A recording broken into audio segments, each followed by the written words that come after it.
مسجد نبوی کے کونے میں ایک شخص بیٹھا دعا مانگ رہا تھا.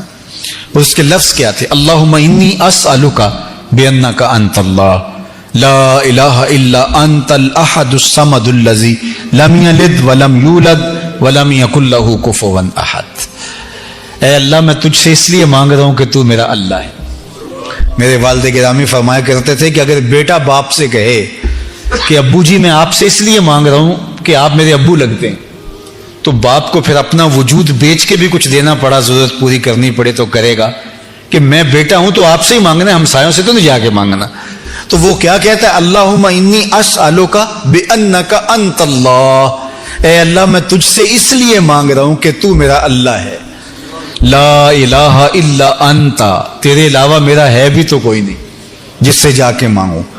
اللہ انت الاحد الصمد الذی لم یلد ولم یولد ولم یکن لہ کفوا احد. وہ اللہ کے مبارک ناموں کا واسطہ دے کے اللہ سے عرض گزار ہوتا ہے. تو اللہ کے محبوب علیہ السلام نے دیکھا اور ایک صحابی کو کہا وہ جو کونے میں بیٹھ کے مانگ رہا ہے اسے جا کے بتا دو کہ اللہ نے تمہاری دعائیں قبول کر لی. تو اس سے اپنی ضرورتیں اس کی چوکھٹ پہ رکھنے کا مزاج. ذو دعائن عریض. اللہ تعالیٰ نے اپنے عبد خاص کی ایک تعریف بیان فرمائی کہ وہ اللہ کے حضور لمبی دعائیں کرتا ہے. اللہ اکبر، لمبی دعائیں اس کے حضور.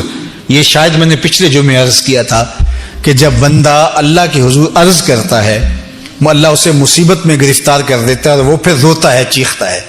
تو جبریل عرض کرتا ہے کہ مالک تیرا فلاں بندہ ہے، یہ اس کی آواز ہے اور تجھے پکار رہا ہے. تو اللہ فرماتا ہے اس کو روتے رہنے دو، مجھے اچھا لگتا ہے کہ یہ مجھے پکارتا رہے، یہ میرے حضور عرض کرتا رہے. اللہ وہ چاہے تو ایک لمحے میں دعائیں قبول کر دے، تو بعض کا تو وہ تاخیر کرتا ہے، اسے پسند ہوتا ہے کہ میرا بندہ میرے دربار کی حاضری بھرتا رہے، لمبی دعائیں کرتا رہے، گڑ گڑاتا رہے، روتا رہے. دنیا والوں کے سامنے جا کے روئیں تو آپ کا بھرم ٹوٹ جاتا ہے، اللہ کے سامنے روئیں تو اللہ کے ہاں آپ کی عزت بڑھ جاتی ہے، اللہ کے ہاں آپ کا وقار بڑھ جاتا ہے. وہ آپ کو اپنا محبوب بنا لیتا ہے جب آپ اس کے سامنے زاری کرتے ہیں اور آپ کی آنکھ سے بہے ہوئے ایک ایک آنسو کا وہ قدردان ہے. کوئی اللہ کو پکارتے ہوئے اس کی محبت میں رو پڑا اور اس کی آنکھ سے پانی کا ایک قطرہ نکلا، اور وہ کتنا بڑا قطرہ تھا جس سے پلکوں کی ایک بال کی جڑ گیلی ہوئی، صرف اتنا پانی تھا.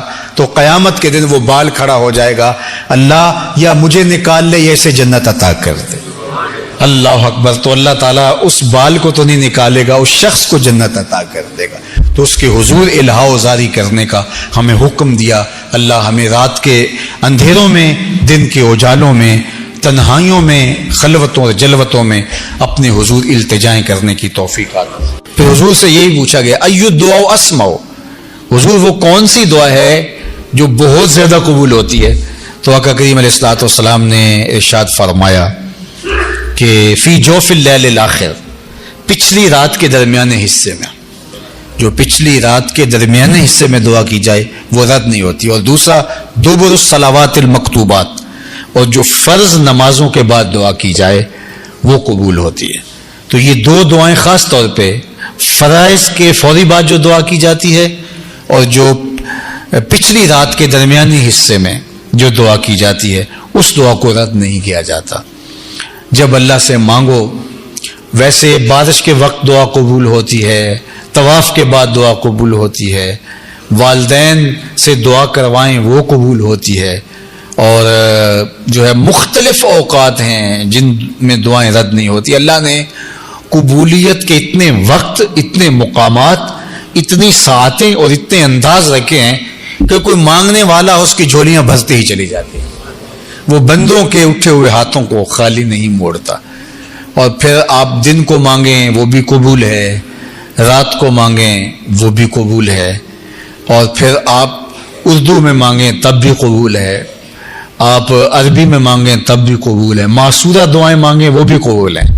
تو وہ کریم ہے، آپ جیسے بھی اس کو مانگیں، اپنے لہجے میں مانگیں، عربی میں مانگیں، اجمی میں مانگیں، ہندی میں مانگیں، سندھی میں مانگیں، اقبال کی طرز میں مانگیں، سعدی کے انداز میں مانگیں، رومی کے لہجے میں مانگیں. آپ نہیں مانگنا آتا، خالی ہاتھ پھیلا دیں، وہ بند لبوں کی بولیاں بھی سنتا ہے. اسے پکارے تو صحیح، اس کو عرض تو کرے۔ اللہ اکبر، وہ تو کریم ہے۔ زلیخا روز یوسف مانگتی تھی رب سے اور کہتی تھی مجھے بچھڑا ہوا یوسف ملا دے۔ اللہ اکبر، مدتیں ہو گئی اور بت سامنے ہوتا اور بت کو پکارتی اور کہتی اے میرے صنم، اے میرے بت، مجھے یوسف ملا دے۔ عمر بیت گئی اور وہ پتھر کا صنم، وہ مٹی کا مادو، وہ لکڑی کا وسن کیا اس کی فریاد سنتا۔ تو خیر اس کا اعتقاد تھا تو وہ اس کے سامنے ہاتھ پھیلائے مانگتی۔ تو ایک دن رات کا پچھلا پہر تھا اور بت کو سامنے رکھے ہوئے یا صنم یا صنمی یا صنمی، اے میرے بت، اے میرے بت، مجھے یوسف ملا دے۔ تو رات کا پچھلا پہر ہوا، نیند کا جھٹکا آیا، زباں بل کھا گئی، یا صنمی پکارتے پکارتے کہنے لگی یا سمادی، یا سمادی، یا سمادی۔ اللہ اکبر، زبان پہ یہی چڑھ گیا یا سمادی، یا سمادی، یا سمادی۔ آواز ہے جبریل جلدی جا، یوسف کے گھوڑے کا رخ موڑ دے، بچھڑی ہوئی کو یوسف ملا دے۔ مالک وہ تجھے تو نہیں پکار رہی، وہ تو بت کو پکار رہی۔ زباں بل کھا گئی ہے، یا سانامی کی بجائے یا سمادی، نیند کے جھٹکے کی وجہ سے بدل گیا ہے۔ کہا جیسے بھی ہے یہ مجھ کو پکارنے تو لگی ہے۔ اتنا عرصہ ہوا بت کو پکارتے، اس نے کوئی جواب نہ دیا۔ آج جیسے بھی اس کے لبوں پہ میرا نام تو آیا ہے، میں نے بھی جواب نہ دیا، میرے اور بت میں فرق کیا ہوا؟ کوئی پکارے تو صحیح، جھولی پھیلائے تو صحیح۔ تو اپنی حاجتیں اس کی دہلیز پہ رکھیں، اپنی ضرورتیں اس کی دہلیز پہ رکھیں۔ ہمارے کتنے سوال ہیں، کتنی آرزوئیں ہیں، کتنے دل میں پیدا ہونے والی تمنائیں ہیں، اگر دنیا کے سامنے رکھیں دنیا مذاق اڑائے ہمارا، لیکن مالک کے سامنے ساری ضرورتیں سجدے میں رکھ کر کے عرض کرتے ہیں، وہ ہمارا مذاق نہیں اڑاتا بلکہ ہماری ضرورتوں کی کفالت کرتا ہے۔ جب بندہ اللہ کا ذکر کرے، اللہ کی یاد کرے، اللہ کا نام لے، تسبیح پڑھے، تحلیل کرے، تکبیر کرے اور دیگر کلمات خیر کہے، قرآن مجید کی تلاوت کرے اور نمازیں پڑھے یا جتنے بھی اعمال خیر ہیں جو ذکر کے زمرے میں آتے ہیں، جب وہ اللہ کا ذکر کرے تو اس کے دل میں ایک فرحت اور ایک خوشی محسوس ہو، یعنی طبیعت میں گھٹن نہ ہو، طبیعت کے اندر بست کی کیفیت و قبض کی نہ ہو، تو یہ سمجھ لو کہ اس کا اللہ اس کے ماضی کے عمل قبول کر چکا ہے اور اس کو اس لیے ذکر سے وحشت نہیں ہے۔ کچھ لوگ ہیں وہ کہتے ہیں میں بس ذکر کرنے لگ جاتا ہوں، میرے دل کو کچھ ہونے لگ جاتا ہے۔ تو یہ جو گھٹن کا پیدا ہو جانا ہے، اس پر رجوع چاہیے، اس پر توبہ چاہیے۔ اس کا بھی علاج ہے۔ اگر کوئی ایسا شخص ہے کہ جب وہ کہتے ہیں کہ میں بڑے شوق سے قرآن مجید کھولتا ہوں تو بس بڑا مشکل ہو جاتا ہے میرے لیے، تسبیح پکڑتا ہوں تو مشکل ہو جاتا ہے، کئی لوگوں کو سارے کام اس وقت یاد آ جاتے ہیں، یا میں ابھی بیٹھا ہوں تو فوری دستک ہو جاتی ہے، کوئی آ جاتا ہے، تو اس کے لیے حالات پیدا نہیں ہوتے، اور اگر وہ کچھ پڑھے بھی تو اس کے لیے فرحت کی کیفیت پیدا نہیں ہوتی۔ تو اس کا حل یہ ہے کہ لا حول ولا قوت الا باللہ، اس کو بار بار پڑھے، چونکہ یہ پڑھنے سے جو ہے وہ اللہ تعالیٰ اس کو حفاظتوں کا حصار عطا کرے گا اور بیماریاں دور کرے گا۔ یہ روحانی بیماری ہے، لیکن اگر نیکی کرنے سے فرحت ملتی ہے اور خوشی نصیب ہوتی ہے تو یہ اس بات کی دلیل ہے کہ اللہ جل شانہ نے اس کے لیے آسانیوں کے راستے کشادہ کر دیے ہیں، اور فرمایا کہ الا بذکر اللہ تطمئن القلوب، کہ اللہ کا ذکر جو ہے دلوں کو طمانینت، سکون بخشتا ہے۔ تو یہ تو طے شدہ حقیقت ہے، امر واقعہ ہے کہ ذکر الہی فرحت قلب کا سبب ہے، اور اگر فرحت نہیں ہے تو پھر مسئلہ ہے، یعنی آپ میٹھی چیز اگر زبان پہ رکھیں گے تو اس کی حلاوت محسوس ہوگی، اس کی مٹھاس سے آپ ایک خوشگوار فرحت محسوس کریں گے، لذت کام و دہن کی تسکین کا سامان بنے گی وہ چیز۔ لیکن اگر آپ کوئی میٹھی چیز اپنے منہ پہ رکھتے ہیں تو آپ کو کچھ بھی محسوس نہیں ہوتا، الٹا آپ کو تلخی ہونے لگ جاتی ہے، تو پھر اس کا مطلب ہے کہ آپ کو کوئی مسئلہ ہے، صفرا کی کوئی تہ چڑھ گئی ہے زبان کے اوپر اور وہ اتنی دبیز ہے کہ وہ قوت ذائقہ کو روک رہی ہے، تو اللہ کا ذکر کرنے سے حلاوت نہیں ملتی، طمانینت اس کا لازمہ ہے، اور اگر نصیب نہیں ہوتی تو پھر اس کا مطلب سیدھا سیدھا یہ ہے کہ کوئی پردہ چڑھ گیا ہے دل کے اوپر، تو اس کے مداوے کی صورت کرنی چاہیے، توبہ کرنی چاہیے، لا حول ولا قوت الا باللہ العلی العظیم پڑھنی چاہیے۔ اپنی امت کو وصیحت کرتے ہوئے فرمایا سددو، کہ تم میانہ روی اختیار کرو، تم اعتدال کی راہوں پہ گامزن رہو۔ فرمایا کہ یسرو ولا تعسرو، بشرو ولا تنفرو، 4 چیزیں ارشاد فرمائی۔ کہا لوگوں کے لیے آسانیاں پیدا کرو، مشکلیں پیدا نہ کرو، لوگوں کو خوشخبری دو، لوگوں کو نفرت نہ دلاؤ۔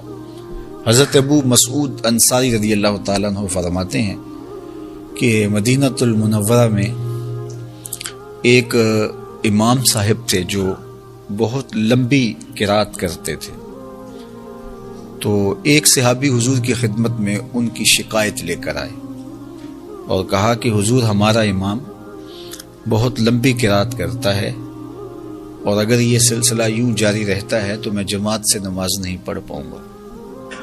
تو آقا کریم علیہ الصلوۃ والسلام شدید غصے میں آئے، بلکہ حضرت ابو مسعود انصاری رضی اللہ تعالیٰ عنہ فرماتے ہیں کہ واز کے باب میں نے زندگی میں حضور کے چہرے پہ اس طرح غصہ کبھی نہیں دیکھا تھا۔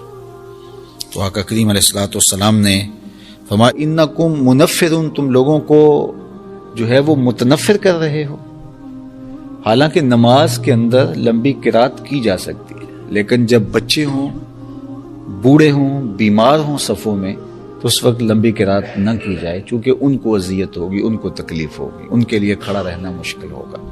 اس طرح رش ہو، لمبی کثرت کے ساتھ لوگ ہوں، تو اس میں امکان زیادہ ہوتا ہے کہ اس میں ضعیف اور کمزور بھی ہیں۔ آپ یہاں عید کی نماز پڑھانے کھڑے ہوئے ہیں، جمعہ کی نماز پڑھانے کھڑے ہوئے، اے سی چل رہے ہیں، گرم موسم ہے، صرف ہال میں لوگ موجود ہیں، تو ٹھیک ہے آپ لمبی قرات کر لیجئے اگر سارے نوجوان ہیں، لیکن اگر باہر لوگ دھوپ میں بھی کھڑے ہوئے ہیں، رش اتنا ہو گیا ہے، تو آپ جو معمول کی قرات کرتے ہیں اس سے بھی مختصر کیجئے۔ آپ یہ نہ سوچئے کہ میں یہاں کھڑا ہوں اور میں تو 15 منٹ کی نماز میں بھی، لیکن وہ جو دھوپ میں صفیں بچھائے کھڑے ہیں اور گرمیوں کی دھوپ ہے تو وہ ان کا خیال کیجئے۔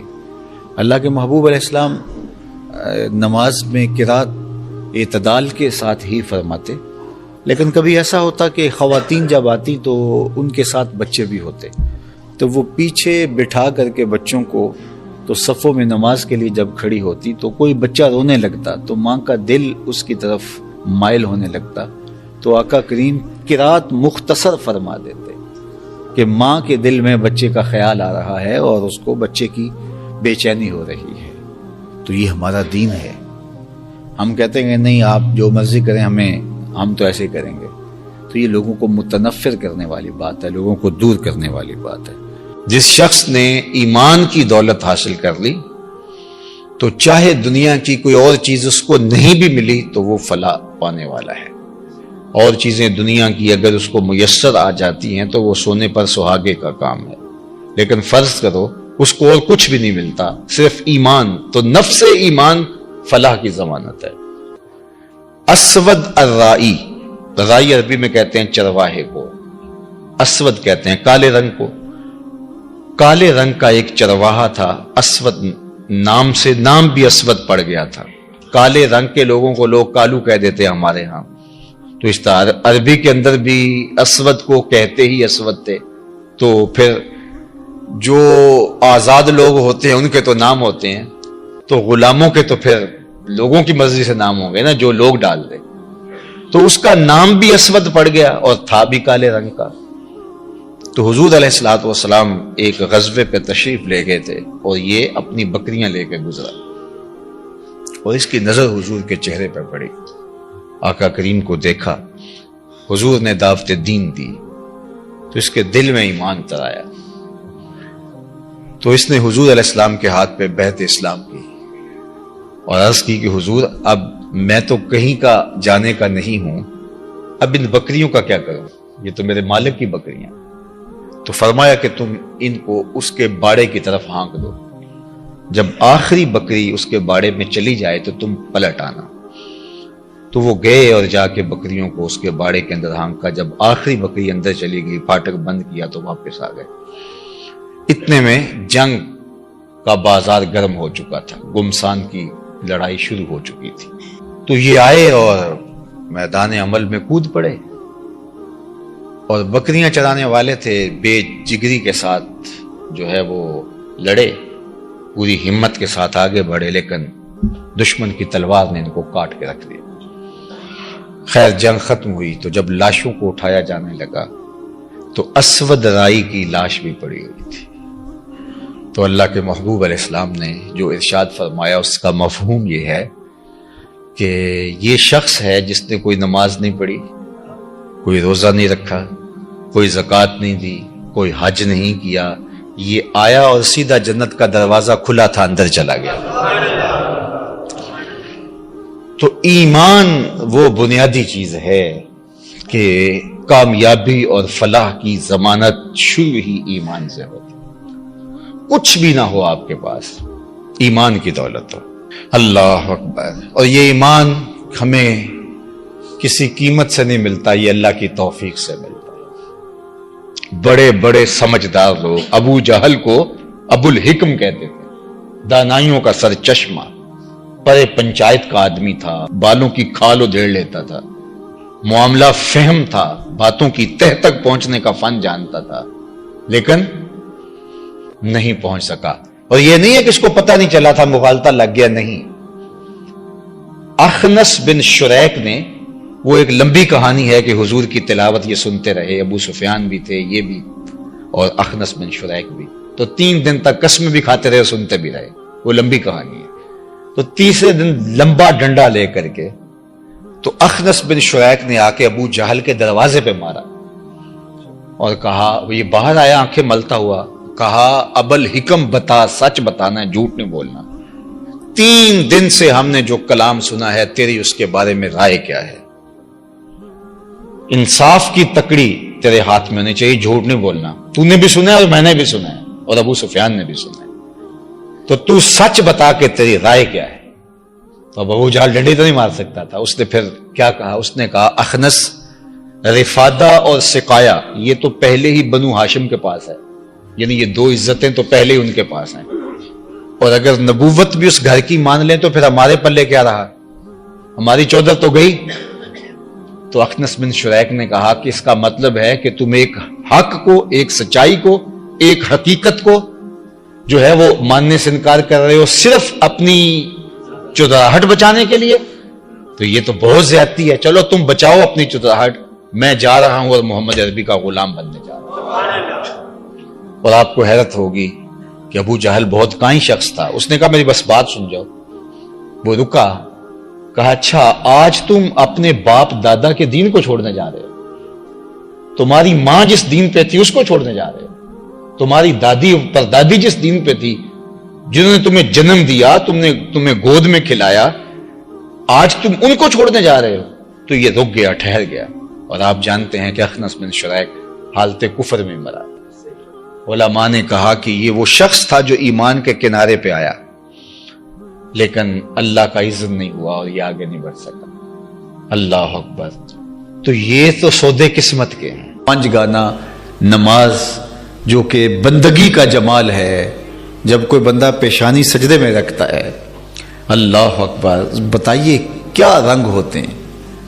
انسان کے بہترین اعضاء جو ہیں وہ سر میں ہیں، اشرف اعضاء، مثال کے طور پہ سوچنے کی قوت دماغ سر میں ہے، دیکھنے کی قوت آنکھیں سر میں ہے، سننے کی قوت کان سر میں ہے، بولنے کی قوت زبان سر پہ ہے، اسی طرح سونگنے کی قوت ناک سر میں ہے۔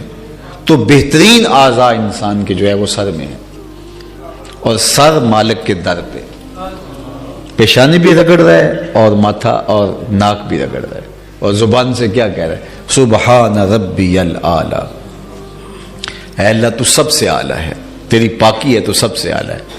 اپنا عمل کیا ہے کہ اپنے اشرف اعضاء کو خاک پہ رکھ کے، زمین پہ رکھ کے، فرش پہ رکھ کے ناک اور ماتھا رگڑ کے اپنی عجز، اپنی عاجزی کا، اپنے عجز کا اظہار کر رہا ہے کہ میرے سے جو ہے اس سے بڑھ کر اور کیا ہو کہ میں نے اپنی پیشانی دہلیز پہ رکھ دی. تو اپنے عجز کا اظہار کیا ہے کہ اس کائنات میں میرے سے نیچا کوئی نہیں، اور زبان سے کہا سبحان ربی الاعلی، مالک تیرے سے اونچا کوئی نہیں، تو سب سے اعلیٰ ہے. اور جب عمل اس کا یہ ہے اور قول یہ ہے کہ عملاً بتا رہا ہے کہ میں جو ہے وہ عاجز ترین ہوں، اور پھر اللہ کی الوہیت کا اقرار کرتا ہے اور اس کی الوہیت کا اقرار کرتا ہے، تو بتائیے اس کی کتنی رحمتیں بندے پر اترتی ہیں. بلکہ روایت میں آتا ہے کہ اگر بندے کو یہ پتہ چل جائے کہ سجدے میں کس قدر اس کے اوپر رحمتیں اترتی ہیں تو وہ سر ہی نہ اٹھائے، اگر اس کو یہ پتہ چلے کہ رحمتیں کتنی اتر رہی ہیں. اور ایک روایت میں آتا ہے کہ جب بندہ نماز کے لیے وضو کر کے مسجد میں آ کے کھڑے ہونے لگتا ہے تو فرشتے عرض کرتے ہیں کہ مالک یہ بندہ تیرے حضور سجدہ ریز ہونے جا رہا ہے. تو فرمایا جاتا ہے کہ یہ میرے حضور جا رہا ہے نا، تو جس طرح اس نے وضو کر کے اپنے بدن کو پاک کیا ہے، کپڑے بھی صاف پہن کے آیا ہے، تو اب میرے حضور کھڑا ہونے لگا ہے، چلو اس کے گناہ بھی اتار لو، تاکہ یہ ایک سائڈ پہ رکھ دو گناہ، اور تاکہ یہ گناہوں کے بغیر نماز پڑھ لے. تو وہ سجدہ کرتا ہے، نماز پڑھتا ہے، اور پھر جب نماز پڑھ کے واپس جانے لگتا ہے تو فرشتے اذن طلب کرتے ہیں، مالک اب اس نے نماز پڑھ لی ہے، فارغ ہو گیا، اب وہ جو گناہ اس کے بدن سے اتار کے ایک طرف رکھے تھے کہ یہ یکسو ہو کے رب کو سجدہ کر لے، تو دوبارہ اس کے جسم کے ساتھ وہ جوڑ دے. تو فرمایا جاتا ہے اترے ہیں تو اترے ہی رہنے دو. اللہ اکبر. حضرت عثمان رضی اللہ تعالی عنہ فرماتے ہیں، یہ عثمان غنی نہیں ہے، اور صحابی عثمان نام کے، یہ کہتے ہیں کہ میں حضرت سلمان فارسی کے ساتھ کسی سفر میں تھا، تو راستے میں ایک درخت آیا جس کی شاخوں کے پتے زرد ہو چکے تھے خزاں کی وجہ سے. تو آج کل تو موسم بہار اتر رہا ہے اور درخت جو ہیں وہ خلط برگ و بار سے مالا مال ہو رہے ہیں، شگوفے پھوٹ رہے ہیں، کونپلیں نکل رہی ہیں. لیکن جب خزاں کا موسم آتا ہے تو درختوں کے پتے زرد ہو کے پھر معمولی ہوا سے بھی جھڑنے لگتے. تو خزاں کا موسم تھا اور درخت کے پتے زرد ہوئے تھے، تو حضرت سلمان فارسی آگے بڑھے اور ٹہنی کو پکڑ کے یوں جھٹکا دیا، تو جتنے بھی پتے تھے وہ گر گئے اور شاخ خالی ہو گئی. حضرت عثمان کہتے ہیں کہ میں حضرت سلمان فارسی کے اس عمل کو دیکھا لیکن کوئی بات نہیں کی. تو انہوں نے خود ہی مجھے کہا کہ اے عثمان، تو نے مجھے پوچھا نہیں کہ میں نے ایسا کیوں کیا ہے. تو میں نے کہا بتا دیجیے آپ نے ایسا کیوں کیا ہے. تو کہا ایک دن میں حضور علیہ السلام کے ساتھ سفر میں تھا. حضرت سلمان فارسی کہتے ہیں کہ ایک دن میں حضور علیہ السلام کے ساتھ سفر میں تھا، راستے میں ایسا ہی ایک درخت آیا جس کے پتے درد خزاں سے زرد ہو چکے تھے. تو آقا کریم نے شاخ کو پکڑا اور جھٹکا دیا اور سارے پتے گر گئے، اور میں بھی اس منظر کو دیکھ کے محظوظ ہوتا رہا اور میں نے بھی کچھ نہیں کہا. تو حضور علیہ السلام نے مجھ سے مخاطب ہو کے کہا سلمان، تو نے پوچھا نہیں کہ میں نے ایسا کیوں کیا. تو میں نے بھی کہا جی حضور آپ بتا دیجیے آپ نے ایسا کیوں کیا. تو حضور علیہ السلام نے فرمایا کہ سلمان، جس طرح میں نے اس شاخ کو پکڑ کے جھٹکا دیا ہے اور اس کے اوپر کوئی پتا باقی نہیں رہا، اس طرح بندہ جب نماز کے لیے کھڑا ہوتا ہے اس کے بدن پہ کوئی گناہ باقی نہیں رہتا. تو خوش نصیب وہ لوگ ہیں کہ جو 5 گانا نماز شعار زندگی رکھتے، اور کتنے بدبخت لوگ ہیں کہ جنہیں اللہ کے حضور سجدے کی توفیق نصیب نہیں ہوتی.